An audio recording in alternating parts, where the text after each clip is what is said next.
सूत जी ने कहा भगवान श्री कृष्ण के स्वधाम गमन के बाद कलयुग के 30 वर्ष बीत जाने पर भाद्रपद मास की शुक्ला नवमी को सुखदेव जी ने एक कथा आरंभ की, राजा परीक्षित को सुनाई।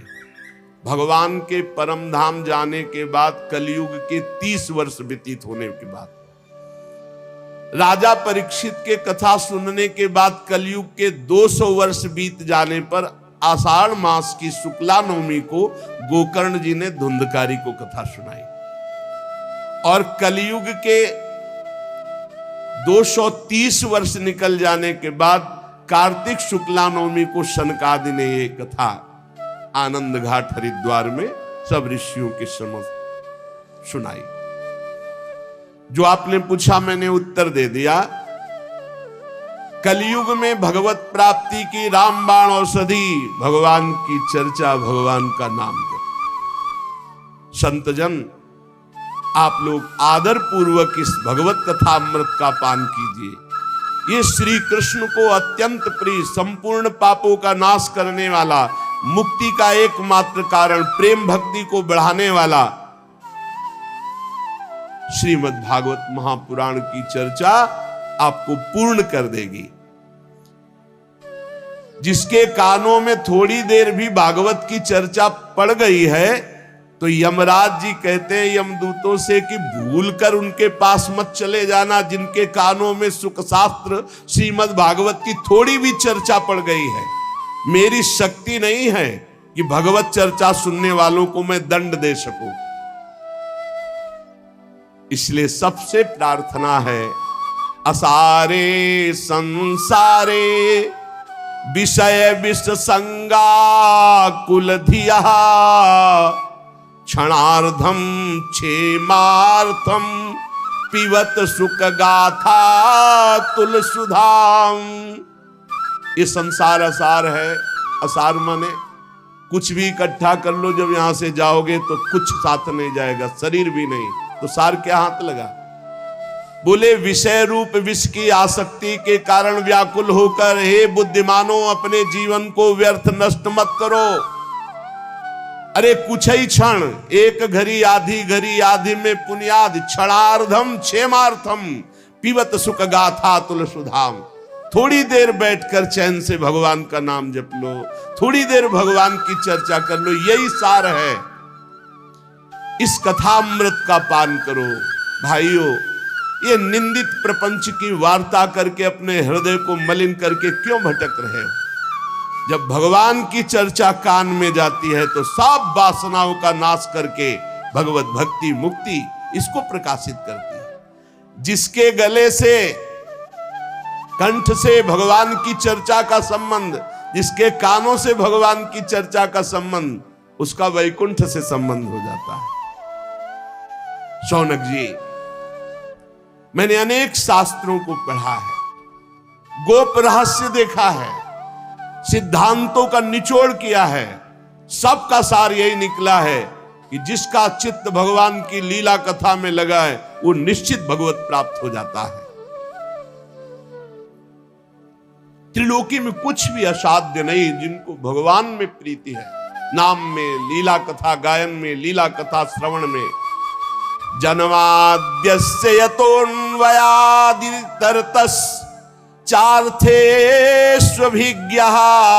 स्वराट् तेने ब्रह्म हृदय आदि कवये मुह्यन्ति यत्सूरयः तेजो वारि मृदां यथा विनिमयो यत्र त्रिसर्गो मृषा धाम्ना स्वेन सदा निरस्तकुहकं सत्यम परम धीमहि। जिससे इस जगत की सृष्टि होती है, इसकी स्थिति पालन होती है और जिससे इसका नाश होता है। ध्यान रखो, परमात्मा से ही इसका सृजन होता है, परमात्मा इसका पालन करता है, परमात्मा ही इसका संहार करता है। जो सद्विवेकी जन है वो संहार में भी भगवान की पवित्र लीला को देखते हैं क्योंकि जैसे सृजन वैसे ही पालन, वैसे ही संहार। समस्त असत पदार्थों से वो पृथक भी है, और समस्त असत पदार्थ जो दिखाई दे रहे हैं उसमें वो भरा भी है। बड़ा विचित्र तत्व है, सबसे परे और सब में भरे। वो जड़ नहीं है, वो चैतन्य नहीं है, पर वो जड़ में भी है और वो चैतन्य भी है। वो परतंत्र नहीं है, वो परम स्वतंत्र है। परम स्वतंत्र होते हुए भी आम भक्त पराधीनो। वो स्वयं प्रकाश है, सबका परम प्रकाशक जो ही ब्रह्मा अथवा हिरण्यगर्भ नहीं, प्रत्युत उन्हें भी अपने संकल्प से जिसने प्रकट किया, उनको वेद ज्ञान का दान किया, जिसके संबंध में बड़े बड़े विद्वान मोहित हो जाते हैं। जैसे तेजोमय सूर्य रश्मियों में जल का, जब गंगा के किनारे देखा प्रातःकालीन किरणें ऐसे पड़ती तो बालू में लगता निर्मल जल भरा हुआ है, और जल में स्थल का और स्थल में जल का भ्रम हो जाता है। वैसे ही त्रिगुणमयी माया ने भ्रम पैदा कर दिया। जागृत स्वप्न सुषुप्ति रूपा, ये जड़ चैतन्य रूपा ये सृष्टि है नहीं, है वही परमात्मा, जिसकी अधिष्ठान सत्ता से ये नाशवान परिवर्तनशील संसार सत्य प्रतीत हो रहा है। उस अपनी स्वयं प्रकाश ज्योति से सर्वदा और सर्वथा माया और माया कार्य से पूर्णता मुक्त रहने वाले परम सत्य स्वरूप परमात्मा का हम ध्यान करते हैं, हम उनको प्रणाम करते हैं। एक बार भगवान विष्णु एवं देवताओं के परम पुण्यमय क्षेत्र नैमिषारण्य में शौनकादि ऋषियों ने भगवत प्राप्ति की इच्छा से 1000 वर्ष में पूरे होने वाले एक महान यज्ञ का अनुष्ठान किया। एक दिन उन लोगों ने प्रातःकाल अग्निहोत्रादि नित्य कृत्यों से निवृत्त होकर सूत जी का पूजन किया और उन्हें ऊंचे आसन पर बैठा कर बड़े आदर से प्रश्न किया। ये सूत जी उनके पुत्र उग्रश्रवा हैं। पहले वाले सूत जी का नाम रोमहर्षण था। तो महाभारत प्रसंग में उसके बाद इसकी रचना हुई, तो अब इसके प्रवक्ता हैं उग्रश्रवा। सूत जी के पुत्र सूत जी ही हुए, और रोमहर्षण जी को तो बलराम जी ने कृपा करके परम पद पहुंचा दिया था। जब बलराम जी तीर्थ यात्रा करते हुए गए तो आप सिंहासन पे विराजमान चर्चा कर रहे थे, तो उनका तुम्हें धर्म का ज्ञान है कि महापुरुषों के आने पर उठकर खड़े होना चाहिए, तुम दूसरों को उपदेश करते हो, जब तुम्हें इतना ज्ञान है और उसका पालन नहीं कर रहे हो तो इसका मतलब है तुम दंड के अधिकारी हो। और ऐसे कुशा उठाया। अब ऋषियों ने कहा हमने तो मंत्र बल से इनको आशीष दिया था कि जब तक हमारी यज्ञ होगी तब तक ये पधारेंगे नहीं, आपने तो आपका तो हो गया, फौजिला दें। तो कहा आपका भी संकल्प व्यर्थ नहीं होना चाहिए और हमारा भी संकल्प। तो उनका पिता ही पुत्र रूप में अवतरित होता है। चलो, तो बिना पढ़े सब कुछ उग्रश्रवा जी के हृदय में, जो सूत जी के हृदय में था, वो सब जागृत हो गया। तो ऋषियों ने नित्य अपना प्रातःकालीन कर्म करके सूत जी का पूजन करके ऊंचे आसन पर बैठाकर प्रश्न किया। ऋषियों ने कहा सूत जी आप निष्पाप हैं,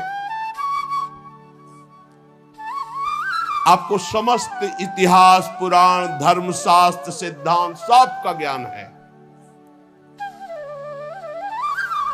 वेदविद्ताओं में श्रेष्ठ भगवान बादरायण ने, श्री कृष्ण द्वैपायन व्यासदेव जी ने, भगवान के सगुण निर्गुण रूप को जानने वाले दूसरे मुनियों ने जो कुछ जाना है वो सब आपको ज्ञान है।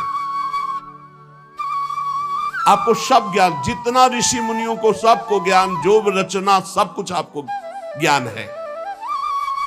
और आप बड़े सरल हृदय के हैं, शुद्ध हैं।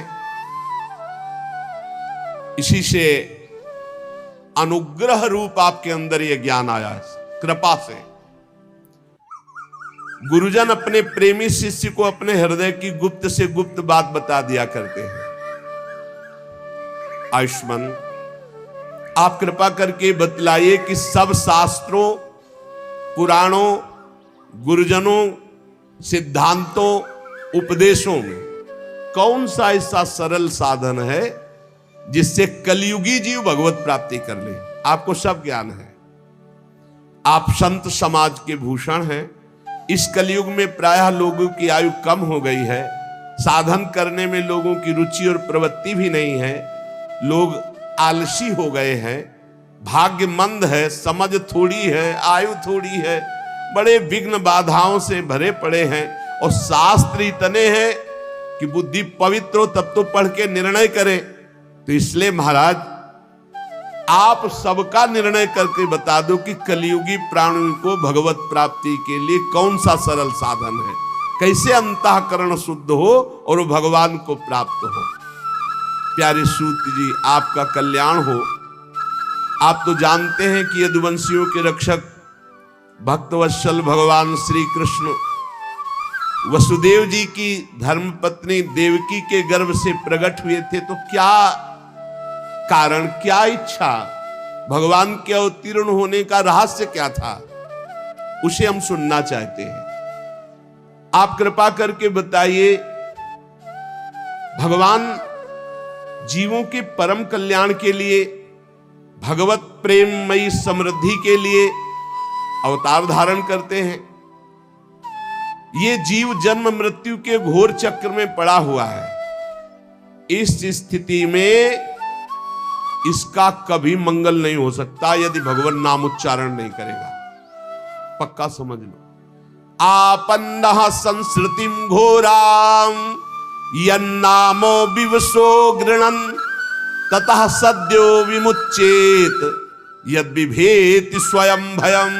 बहुत जोर की बात है।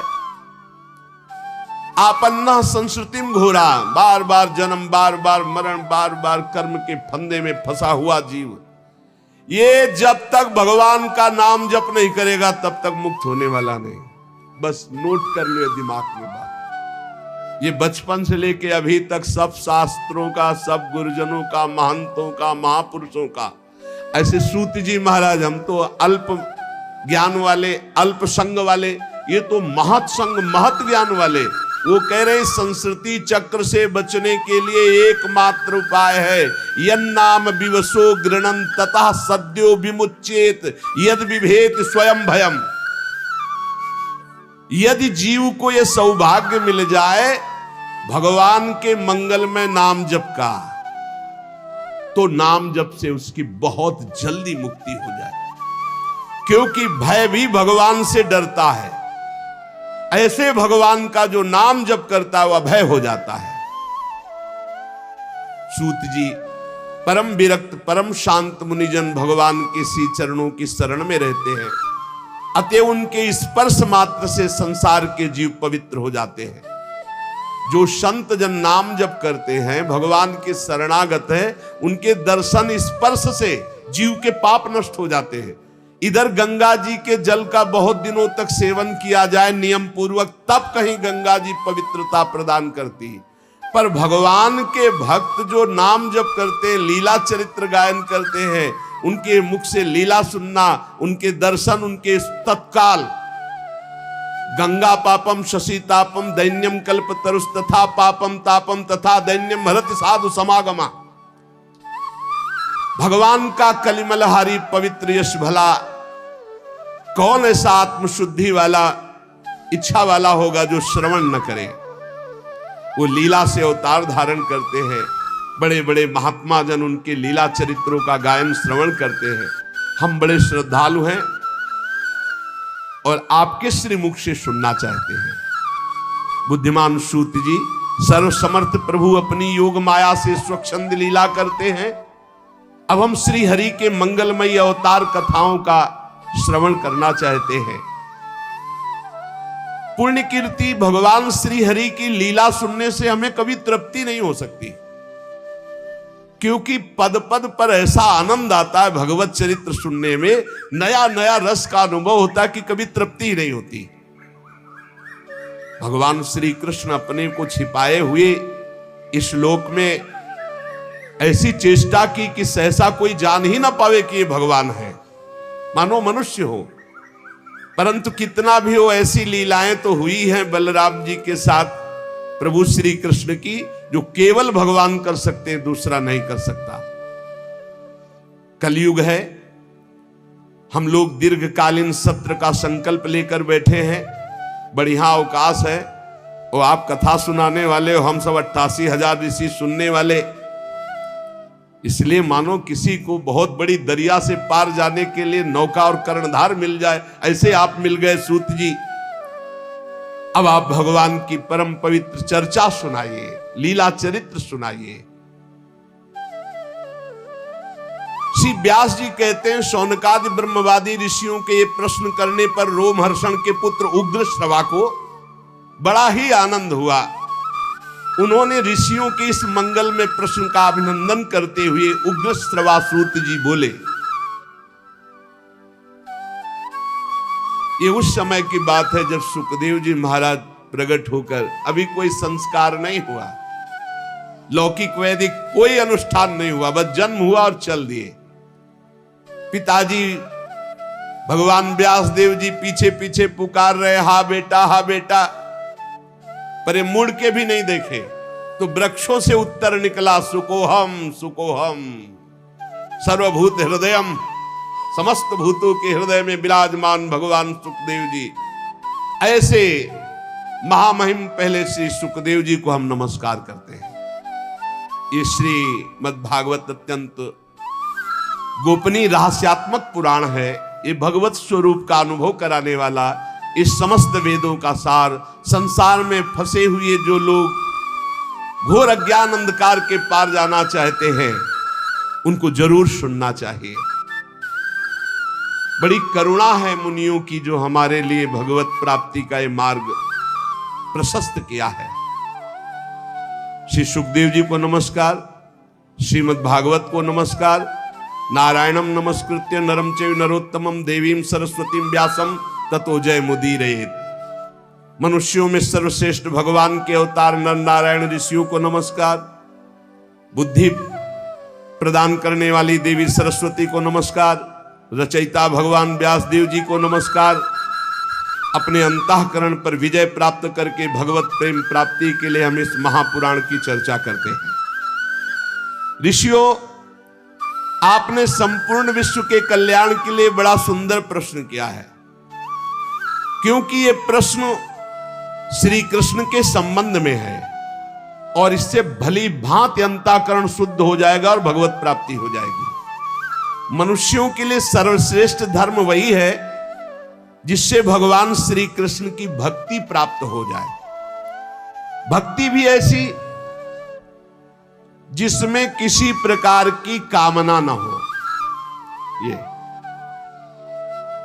समस्त धर्मों के दान पुण्य तीर्थ अवगाहन सब साधनों का फल है कि भगवान श्री कृष्ण श्री हरि में भक्ति हो जाए। अहेतुक्य अप्रतिहता ययात्मा संप्रसीदति सा वै पुंसाम परो धर्मो यतो भक्ति अधोक्षणे। सब धर्मों का श्रेष्ठ फल यही है, भगवान श्री कृष्ण में भक्ति हो जाए। भक्ति भी कैसी? अहेतुकी, अबाध भक्ति, कोई हेतु कोई कामना नहीं, अबाध नित्य निरंतर। ऐसी भक्ति में हृदय आनंद से लबालब भर जाता है और उसी समय परमात्मा का साक्षात्कार होता है। अखंड प्रसन्नता में भगवान का साक्षात्कार होता है। भगवान श्री कृष्ण में भक्ति होते ही, चित्त जोड़ते ही अद्भुत ज्ञान प्रकाशित हो जाता है। पढ़ा लिखा ज्ञान नहीं, ये स्वयं प्रकाशित होता है। वासुदेवे भगवती भक्ति योगः प्रयोजितः जनयत्यासु वैराग्यम ज्ञानम च यद हेतुकम। जो ही चित्त भगवान की भक्ति से युक्त हुआ, चित्त भगवान में जुड़ा, अद्भुत वैराग्य, अद्भुत ज्ञान, अद्भुत प्रेम सब प्रकाशित हो जाता है। धर्म का ठीक ठीक अनुष्ठान करने पर भी यदि हृदय में भगवान की लीला चरित्र के प्रति प्रीति न हो सुनने की, जैसे प्यासा पानी पीने के लिए दौड़ता है, ऐसे कथा की बात सुनकर, वहां कथा हो रही, भगवान की चर्चा हो रही, भागकर सुनने की इच्छा। धर्मा स्वनिष्ठिता पुंसाम विश्वक्सेन कथा सुया नोत्पादयेद्यति रतिम श्रम ही एव केवलम। श्रम ही हुआ, बेकार हो गया। खूब धर्मानुष्ठान किया, तीर्थयाटन किया, भगवान की लीला कथा सुनने में रुचि नहीं, तो बोले आपका धर्मानुष्ठान तीर्थयाटन सब व्यर्थ चला गया। श्रम ही केवलम, निराश्रम ही श्रम। धर्मानुष्ठान का फल है भगवान की कथा में प्रीति हो जाना। कथा सुनने में ऐसा, हम जी नहीं सकते बिना कथा के। अगर ये हो कि आज कथा सुनने को नहीं मिलेगी तो ऐसा लगे कि आज होगा क्या, हमें सत्संग में नहीं जाने को मिलेगा, कथा सुनने को नहीं मिलेगी, मेरे जीवन का सार फिर क्या।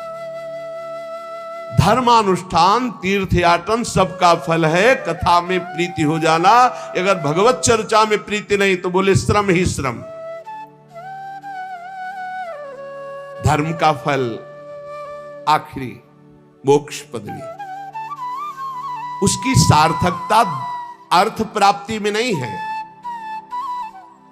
अर्थ का फल, रुपये का फल धर्मानुष्ठान, उसका फल भोग विलासिता नहीं है। भोग विलास जीवन यापन के लिए, इंद्रिय तृप्ति के लिए नहीं है। जीवन निर्वाह भगवत प्राप्ति के लिए, तत्व जिज्ञासा के लिए, उसका फल स्वर्ग आदि लोकों के भोग भोगने के लिए नहीं। बहुत सुंदर सिद्धांत वर्णन कर रहे हैं। सब धर्मों का फल है भगवान की भक्ति हो जाए, सब धर्मों का फल है भगवान की कथा सुनने में रुचि हो जाए। यदि नहीं तो श्रम ही श्रम है। जीवन का उद्देश्य तत्व प्राप्ति, तत्वबोध, भगवत प्राप्ति। तत्ववेत्ता लोग ज्ञाता और ज्ञेय के भेद से रहित अखंड अद्वितीय सच्चिदानंद स्वरूप सब में विराजमान है। यह है तत्वबोध, सब में प्रभु विराजमान। कोई उसे ज्ञानी जन ब्रह्म कहते हैं, योगी जन परमात्मा कहते हैं, भक्त जन भगवान कहते हैं, वही एक तत्व है। श्रद्धालु मुनिजन भगवान की पावन चर्चा श्रवण से परमात्मा स्वरूप का अपने आप अनुभव हो जाता है, पक्का पक्का। जैसे जैसे हम भगवत चर्चा सुनते जाते हैं वैसे वैसे हमारा चित्त प्रभु में जुड़ता है। जहां प्रभु में चित्त जुड़ा कि ज्ञान, वैराग्य, भक्ति, तत्वबोध सब आ जाता है, अपने आप आ जाता है। अपने अपने धर्मानुष्ठान का फल है कि हमसे भगवान प्रसन्न हो जाए, हमारा निरंतर नाम जप चलने लगे। इसलिए एकाग्र मन से भक्तवत्सल भगवान का ही नित्य निरंतर श्रवण करो, कीर्तन करो, ध्यान करो, नाम जप करो। यही जीवन का परम लाभ है। कर्मों की गांठ बड़ी कड़ी है। यदनुध्यासिना युक्ता कर्म ग्रंथ निबंधनम छिन्दन्ति कोविदास तस्य को न कुर्यात कथारतिम। कर्मों की गांठ बड़ी कठिन है, इसे केवल भगवत चिंतन की तलवार से काटा जाता है। रात दिन अखंड चिंतन, और अखंड चिंतन होता है भगवत चरित्र सुनने से। जब हृदय पवित्र होता है तो कौन ऐसा मनुष्य होगा जो अपने कल्याण की चाह रखता और भगवत लीला कथा सुनने में रुचि न रखे। देखो शौनक जी, जब बहुत काल तक पवित्र तीर्थों का सेवन किया जाता है, बहुत सुंदर सिद्धांत का वर्णन है, तब उसे संत समागम मिलता है। पुण्य पुंज बिन मिलहि न संता। और जब महापुरुषों की, संत महापुरुषों की सानिध्य में हम अपने सौभाग्य का अनुभव करते हैं तो उनकी बातें सुनने में हमें रुचि हो जाती है। तदनंतर श्रवण की इच्छा। तीर्थ आदि पवित्र साधन, उससे महत सेवा, और महत सेवा से तदनंतर श्रवण की इच्छा। श्यान महत सेवया, तो वासुदेवे कथा रुचि। महापुरुषों के, संतों के संग का, उनकी सेवा का क्या फल? भगवान की कथा सुनने में आसक्ति हो जाए। जहां जहां पी की बात सुने खोजत तिन गैनन। फिर कथा में जो रुचि होती है उससे हृदय पवित्र होता है, अशुभ वासनाएं नष्ट होती हैं और हृदय में तड़पन हो जाती है कि अब भगवान को भूलेंगे नहीं, अब इसी जन्म में भगवत प्राप्ति करनी है, और उसके हृदय में भगवान प्रकाशित हो जाते हैं। जब भगवान की चर्चा सुनने का संयोग बनता है तो पाप थर्रा जाते हैं कि अब तो हमारा नाश हो जाएगा। रजोगुण तमोगुण के भाव काम लोभादि शांत हो जाते हैं। चित्त में सतोगुण निर्मल भाव, समस्त आसक्तियां मिट जाती हैं, हृदय आनंद से भर जाता है, भगवान के तत्व का अनुभव अपने आप हो जाता है। हृदय में आत्मस्वरूप भगवान का साक्षात्कार होते ही हृदय की ग्रंथि छिन्न भिन्न, सारे संदेह मिट गए, कर्म बंधन क्षीण, परमानंद। इसलिए बुद्धिमान जन को चाहिए कि भगवान श्री कृष्ण के प्रति प्रेम भक्ति हो। वही प्रेम भक्ति तत्वबोध और परमानंद की प्राप्ति कराती है, और वो भक्ति होती है नाम जप से, भगवत लीला चरित्र श्रवण से। प्रकृति के 3 गुण हैं, सतोगुण, रजोगुण, तमोगुण। इनको स्वीकार करके संसार की उत्पत्ति, स्थिति और संहार ये एक ही परमात्मा कर रहा है। जो विष्णु बना है वही ब्रह्मा बना है, वही रुद्र बना है। वो एक ही तत्व है, दूसरा नहीं, 3 रूप धारण किए हुए। इसलिए चाहिए उसी परम तत्व भगवान श्री हरि, इनकी आराधना करो। यदि तमोगुणी आराधना करोगे तो फिर अधोगति है। अब जैसे तमोगुण में कोई भूतों की आराधना करता है, कोई ऐसे जो, तो फिर उसी वैसे ही स्वभाव बनता, वैसे ही गति होती है। प्राचीन काल से अब तक जितने महापुरुष हुए हैं वो विशुद्ध भगवान श्री हरि की आराधना, वही हर है, वही ब्रह्मा है, पहले बता चुके हैं। जो इस संसार सागर के पार जाना चाहता है उसे किसी की निंदा तो नहीं करनी, किसी में दोष दर्शन नहीं देखना, पर जो घोर स्वभाव वाले लोग हैं इनसे दूरी बना के रखना है, ना इनकी उपासना करनी है, ना इनका संग करना है। जिसका स्वभाव राक्षसी है वो भी अपने को आराधक मानते कि मैं आराधना करता हूं, बड़े राक्षसी स्वभाव के, पशुओं की हत्या करना, मदिरा पीना, सब। कभी ऐसे लोगों का संग न करे।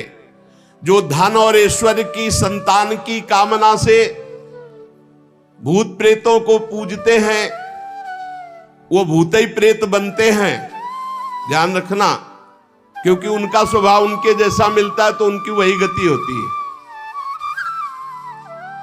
एक यक्षिणी को सिद्ध किए थे, कान में ऐसे विष्ठा लगाए थे, तो कान में यक्षिणी विष्ठा में बैठ करके वो बताती थी कि इनका नाम ये है, ये यहां से आए, इस कामना से आए। तो एक बार भाई जी से हनुमान प्रसाद पोद्दार जी के पास सूचना पहुंची कि एक भगवत प्राप्त महात्मा है, वो देखते ही बता देते हैं तुम्हारा नाम क्या है, तुम्हारा गांव क्या है, तुम किस काम से आए हो। भाई जी ने कहा ऐसी तो सिद्धियां होती हैं, भगवत प्राप्ति तो अलग विषय है, ऐसा तो सिद्धियों का विषय होता है। फिर उन छोटी छोटी सब बातें उनकी बताई तो भाई जी ने कहा हम भी दर्शन करेंगे ऐसे। भाई जी गए तो भगवत प्राप्त महात्मा भाई जी, उन्होंने एक ही दृष्टि में देखा भक्ति तो है ही नहीं, और ये कोई साधारण सिद्धि है, ये कोई भागवतिक सिद्धि नहीं। तो जब सब चले गए तो उन्होंने भी बताया कि आप भाई जी से हनुमान प्रसाद पोद्दार जी हैं, आप ये जानने आए हैं कि हम कौन सी सिद्धि रखते हैं। भाई जी ने कहा हाँ ये तो बात है, पर हम ये जानना भी चाहेंगे कि आपका पर्सनल ज्ञान तो है नहीं, आप त्रिकालज्ञ तो है नहीं, फिर आपको बता कौन रहा है। अब आस पास हटा करके फिर कान में रुई ऐसे लगाए हुए थे, दिखाया कि ये मल है और इसमें यक्षिणी बैठी है, वो सब बताती है। भाई जी ने कहा हम इस बात से प्रसन्न हुए कि आपने कोई छल कपट नहीं किया, आपने स्पष्ट बता दिया लेकिन हम ही आपको बताते जा रहे हैं कि यही आपकी दुर्गति करेगी। आप सबको बताते हैं और मैं तुम्हें बताता हूं कि यही तुम्हारी दुर्गति करेगी। एक दिन यक्षिणी से पूछा उसने कि हम मरेंगे कब? तो मरने का टाइम उसने बता दिया। तो मरने के टाइम को जो सुना तो भागे नर्मदा की तरफ कि वहां जाके एकांत में अब क्योंकि उनको पता था कि इससे कल्याण थोड़ी होना है। उठा के पटक दिया यक्षिणी ने, कहा जिंदगी भर गुलामी करवाता रहा, अब जाएगा अपने को तरने के लिए। अब मैं तेरे ऊपर सवार रहूंगी, तू मेरी आज्ञा का पालन करेगा। अभी शरीर छूटे तेरा तब अभी दे। बिल्कुल नहीं, नर्मदा जी जाले दिया, पटक दिया उठा के। तो कह रहे हैं ये जो भूत प्रेतों की उपासना करते मिलता जुलता स्वभाव है, उनकी गति भी ऐसी ही हो जाती है। पितृभूत प्रजेशादीन श्रेय ऐश्वर्य प्रजेप्शवः, जो रुपये की कामना से, संतान की कामना से, नाना प्रकार की भोग कामना से, ये सब बहुत सावधान जीवन भगवान की प्राप्ति के लिए है। वेदों का तात्पर्य श्री कृष्ण में है, यज्ञों का उद्देश्य श्री कृष्ण है, योग श्री कृष्ण है, समस्त कर्मों की समाप्ति श्री कृष्ण में है। ज्ञान से ब्रह्म स्वरूप श्री कृष्ण को ही जाना जाता है, तपस्या से श्री कृष्ण की प्रसन्नता प्राप्त की जाती है, धर्मानुष्ठान से श्री कृष्ण को ही रिझाया जाता है। सब साधनों की गतियां श्री कृष्ण में ही समा जाती है। वासुदेव परा वेदा, वासुदेव परा मखा, वासुदेव परा योगा, वासुदेव परा क्रिया, वासुदेव परम ज्ञानम, वासुदेव परम तपा, वासुदेव परो धर्मो, वासुदेव परागति। इसलिए अन्यत्र दृष्टि मत दो, अपने मन को घसीट कर सर्वलोक महेश्वर जिन्हें परमात्मा कहा गया, ब्रह्म कहा गया, भगवान कहा गया, उन श्री कृष्ण में चित्त को लगाओ। भगवान के द्वारा ही ये सृष्टि की रचना हुई है, इसका पालन होता है, इसका लय होता है, वो विभिन्न रूप धारण किए हुए वही हैं। श्री श्रुति जी कहते हैं सृष्टि के प्रारंभ में कोई तारीख नहीं लिखी है कब किस दिन से प्रारंभ हुई। ये ऐसी अनिर्वचनीय माया है कि इसकी कुछ तारीखें नहीं होती।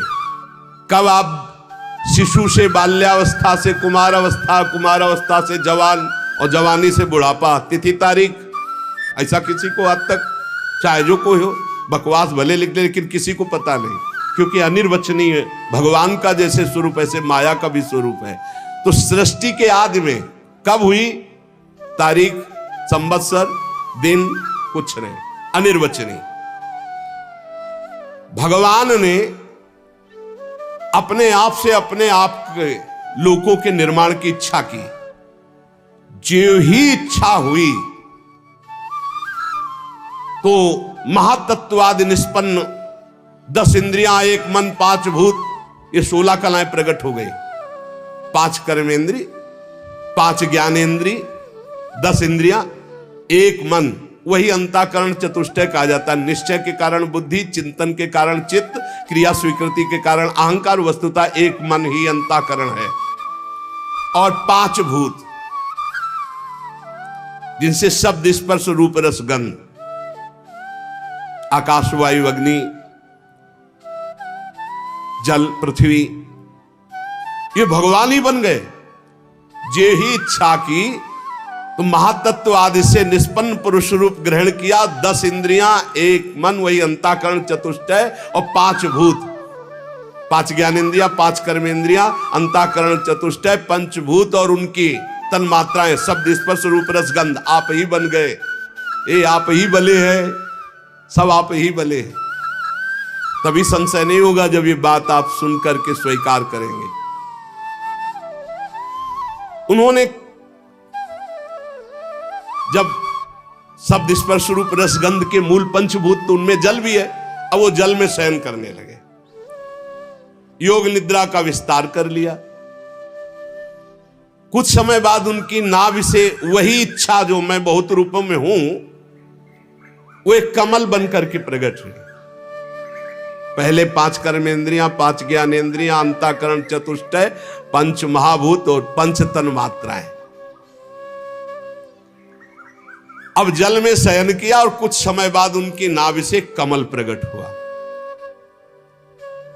और उस कमल में जो प्रकट हुए प्रजापतियों के अधिपति भगवान ब्रह्मा जी, प्रकट हुए, चारों तरफ देखा, चार मुख।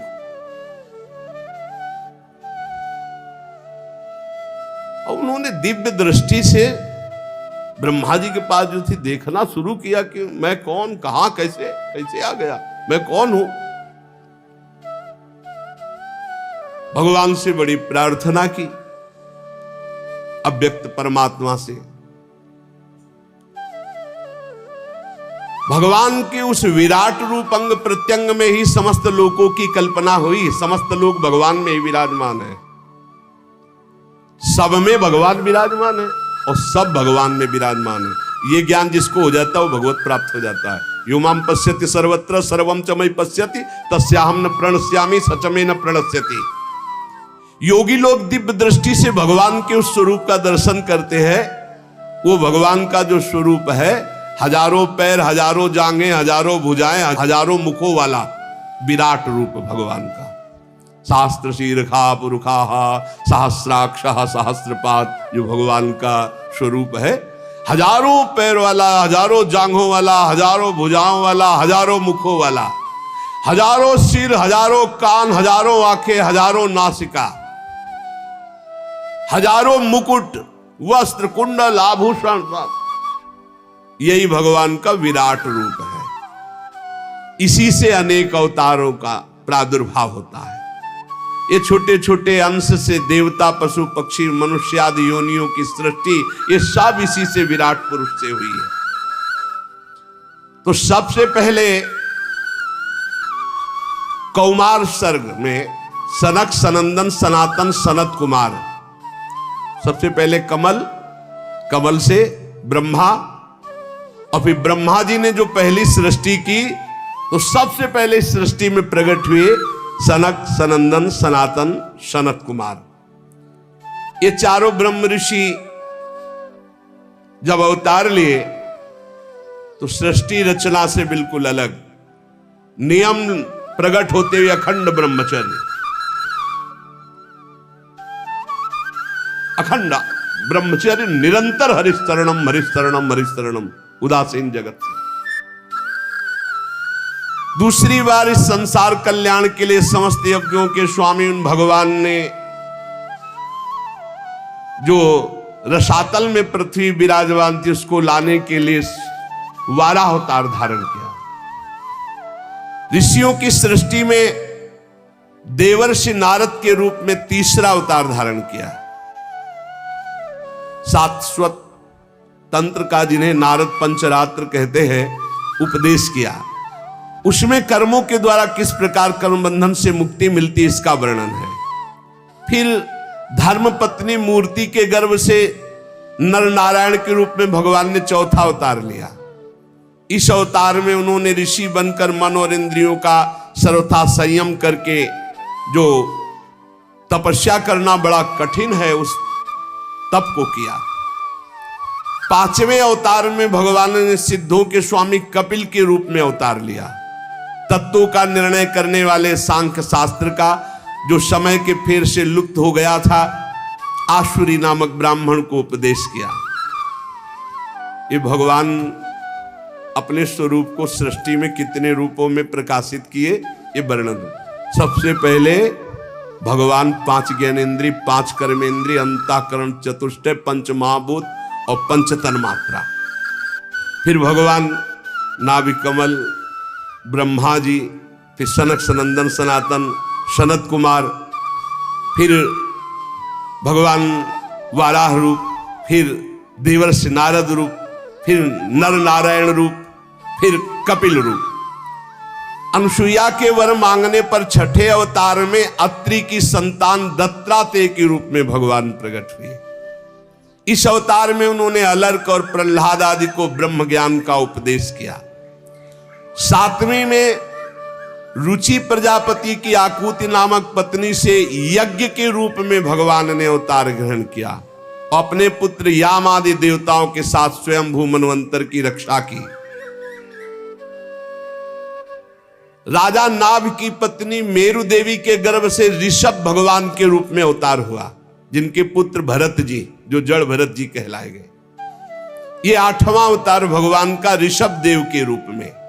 इस रूप में परमहंसों का वह मार्ग जो सभी आश्रमियों के लिए वंदनीय है, स्वयं ऋषभ रूप धारण करके दिखाया। करके ऋषियों की प्रार्थना से 9वीं बार वे राजा पृथु के रूप में अवतीर्ण हुए। शौनकादि ऋषियों, इस अवतार में उन्होंने पृथ्वी से समस्त औषधियों का दोहन किया।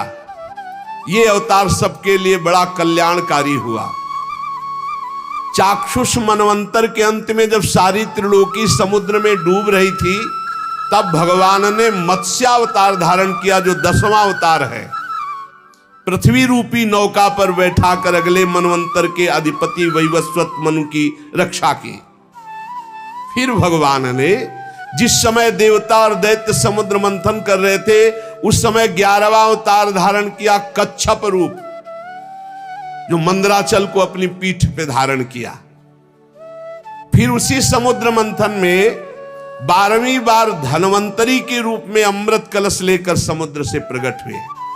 फिर वही उसी समय 13वीं बार मोहिनी रूप धारण करके दैत्यों को मोहित करके देवताओं को अमृत पान कराया।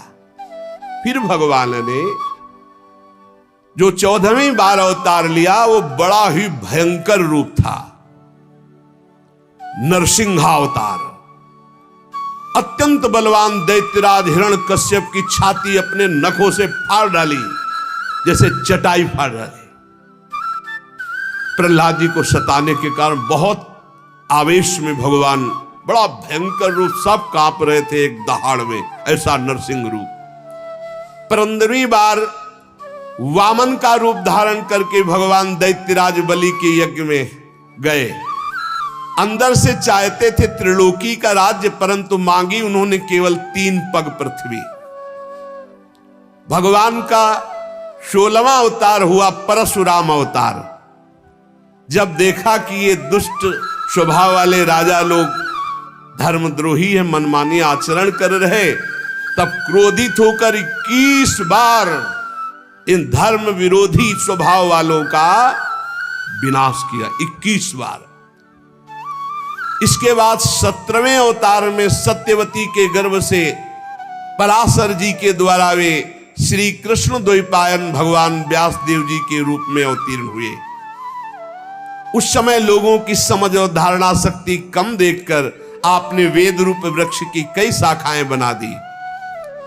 18वीं बार देवताओं का कार्य संपन्न करने की इच्छा से राजा राम के रूप में भगवान ने अवतार धारण किया, जिसमें समुद्र पर सेतु बांधना, रावण वध, बड़ी मंगलमयी लीलाएं भगवान मर्यादा पुरुषोत्तम श्री रामचंद्र जी ने की। 19वें और 20वें अवतार में यदुवंश में बलराम और श्री कृष्ण के नाम से भगवान का अवतार हुआ। इसके बाद कलयुग आ जाने पर मगध देश बिहार में देवताओं के द्वेषी दैत्यों को मोहित करने के लिए अजन के पुत्र रूप में भगवान का बुद्धावतार। उस समय कह रहे कि होगा तो हो गया। इसके भी बहुत पीछे बाद, जब बिल्कुल कलयुग का अंत होना होगा, जब सब लुटेरे हो जाएंगे, कोई किसी का रक्षक नहीं, सब मतवादी आचरण, तो विष्णु यश नामक ब्राह्मण के घर कल्कि के रूप में भगवान अवतीर्ण होंगे। यहां 22 अवतारों की गणना की गई, परंतु भगवान के 24 अवतार प्रसिद्ध हैं। कुछ विद्वान 24 की संख्या यूं पूर्ण करते हैं। रामकृष्ण के अतिरिक्त 20 अवतार तो उपयुक्त हैं ही, शेष 4 अवतार भगवान श्री कृष्ण के ही अंश हैं। स्वयं श्री कृष्ण तो पूर्ण परमेश्वर है, वे अवतार नहीं अवतारी हैं। अतः श्री कृष्ण को अवतारों की गणना में नहीं गिनते। उनके 4 अंश, एक तो केश का अवतार, दूसरा सुतपा तथा प्रश्नि पर कृपा करने वाला अवतार, तीसरा संकर्षण और चौथा परब्रह्म। इन चारों अवतारों से विशिष्ट 5वें साक्षात भगवान वासुदेव। दूसरे विद्वान ऐसा मानते हैं कि 22 अवतार तो प्रयुक्त है। इनके अतिरिक्त 2 अवतार और हैं, हंसावतार और हयग्रीव अवतार। ऐसे भगवान के 24 अवतार होते हैं। शौनकादि ऋषियों, जैसे अगाध सरोवर से हजारों छोटे छोटे धाराएं निकलती है, वैसे ही भगवान श्री हरि के असंख्य अवतार और होते हैं जिनका वर्णन नहीं, असंख्य।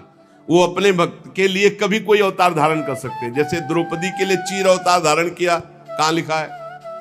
द्रौपदी के लिए चीर अवतार तो 24 में थोड़ी है। बोले असंख्य अवतार, जब जरूरत पड़े भक्त के लिए तब वो तुरंत अवतार धारण करते हैं, अंतर ध्यान हो जाते हैं। जैसे अगाध सरोवर से छोटे छोटे बहुत सी धाराएं निकलती हैं, ऐसे भगवान श्री हरि के असंख्य अवतार हैं। ऋषि, मनु, देवता, प्रजापति, मनुपुत्र और जितने भी महान शक्तिशाली वे सब के सब भगवान के ही अंश हैं। ये सब अवतार तो भगवान के अंशावतार अथवा कलावतार है, परंतु भगवान श्री कृष्ण तो स्वयं भगवान अवतारी है, सबके अवतारी है।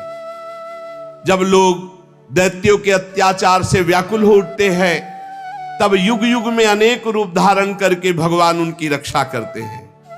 भगवान के दिव्य जन्मों की एक कथा अत्यंत गोपनीय रहस्यमयी है। जो मनुष्य एकाग्र चित्त से नियम पूर्वक प्रातः काल या सायं काल इस कथा को सुनेगा, वो समस्त दुखों और पापों से छूट जाएगा। प्राकृत स्वरूप रहित चिन्मय भगवान का जो स्थूल जगदाकार रूप है, ये जगदाकार रूप भगवान ही है। ये उनकी माया के महत्त्वादि गुणों से भगवान में ही कल्पित है। जैसे बादल वायु के आश्रय रहते हैं, धूसरपना धूल में होता है, परंतु अल्प बुद्धि मनुष्य बादलों को आकाश में और धूसरपने का वायु में आरोप करते हैं। ऐसे ही अविवेकी पुरुष सबके साक्षी आत्मा में स्थूल दृश्य रूप जगत का आरोप करते हैं। इस स्थूल रूप से परे भगवान का एक सूक्ष्म अव्यक्त रूप है, जो ना तो स्थूल की तरह आकार आदि गुणों वाला है और न देखने में आता है न सुनने में आता है। वो सूक्ष्म से सूक्ष्म है। आत्मा का आरोप या प्रवेश होने से वही जीव कहलाता है। बात समझिए अगर पकड़ पा रहे हो। इस आकार आदि से अलग भगवान का एक सूक्ष्मात सूक्ष्म रूप है, न देखने में आता है, न सुनने में आता है, न पकड़ में आता है। सूक्ष्म स्वरूप, उसी को आत्मा कहा गया है। और वही जब शरीराभिमान से युक्त हो जाता है तो उसी को जीव कहते हैं। और उसी शरीराभिमानी का बार बार जन्म मरण होता है। और है कौन?